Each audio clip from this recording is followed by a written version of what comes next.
नमस्कार मित्रांनो, यश टेक्निकल या यूट्यूब चॅनलवर तुमचे स्वागत आहे। तर मित्रांनो, मला मागील व्हिडिओमध्ये काय कमेंट आल्या होत्या, सर आमच्या गावात अर्ज भरण्यासाठी 300 रुपये फी आकारले जात आहे।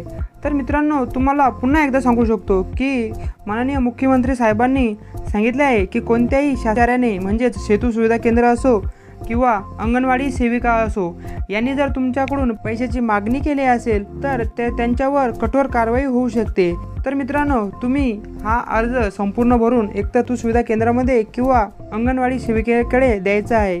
या अर्जाचे त्यांना 50 रुपये गव्हर्नमेंट देणार आहे। त्यामुळे मित्रांनो, तुम्हाला त्यांना 1ही रुपया द्यायची गरज नाही।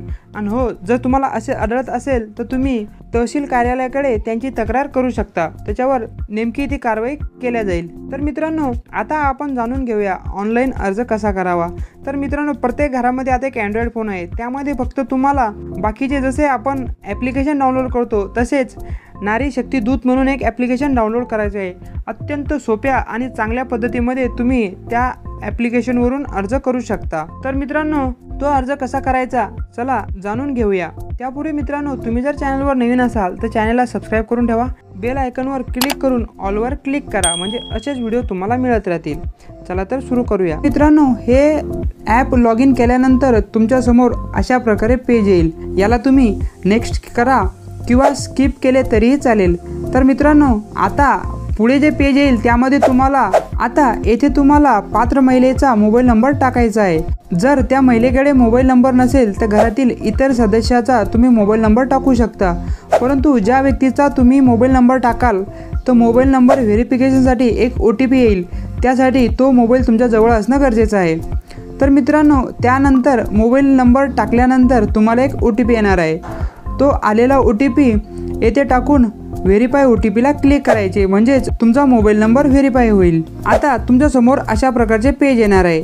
आता तुम्हाला दिसेल प्रोफाईल अपूर्ण आहे। तर मित्रांनो, आपली माहिती भरण्यासाठी येथे क्लिक करा। या टॅबवर क्लिक करून तुम्हाला तुमची संपूर्ण माहिती भरायची आहे।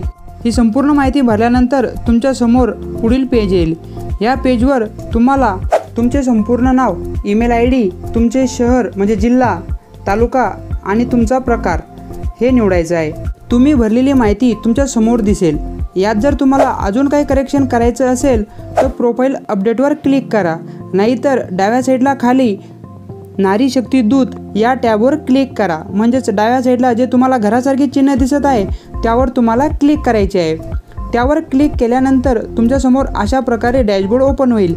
यामध्ये मुख्यमंत्री माझी लाडकी बहीण योजना त्या योजनेवर तुम्हाला क्लिक करायचे आहे। त्यावर क्लिक केल्यानंतर तुमच्यासमोर हा संपूर्ण फॉर्म ओपन होईल। आता यामध्ये तुम्हाला सुरुवातीला पात्र महिलेचे नाव टाकायचे आहे, म्हणजे आपण प्रोफाईल तयार करताना जे नाव टाकले होते पात्र महिलेचे तेच तुम्हाला येथे टाकायचे आहे।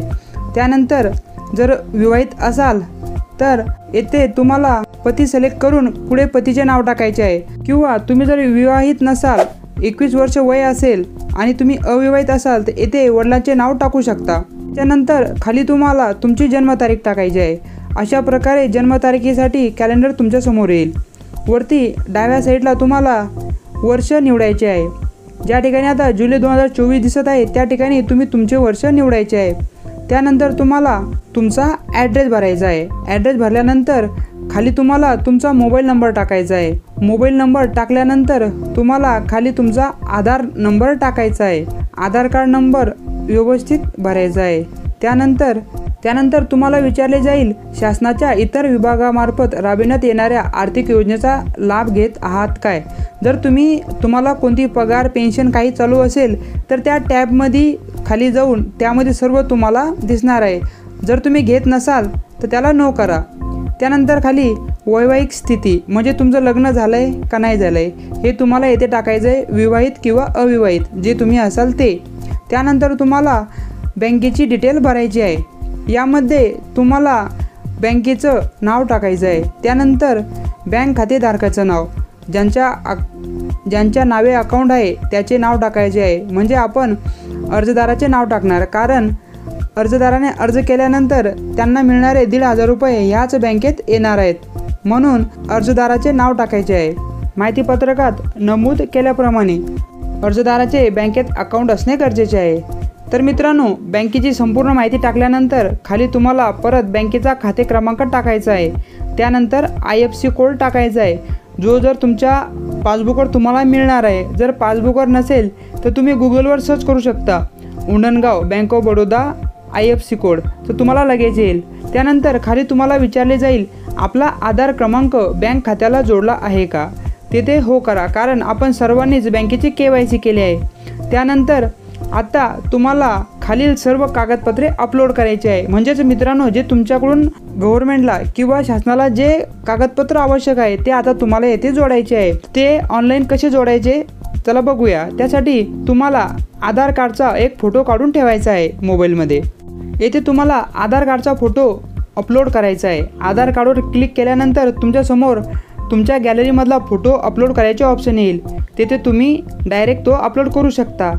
त्यानंतर तुम्हाला आदिवास म्हणजे डोमिसिल प्रमाणपत्र किंवा जन्म प्रमाणपत्र यापैकी एक अपलोड करायचे आहे. परंतु मित्रांनो, तुमच्याकडे जर डोमिसिल प्रमाणपत्र नसेल तर 15 वर्ष पूर्वीचा कोणताही पुरावा तुम्ही येथे अपलोड करू शकता.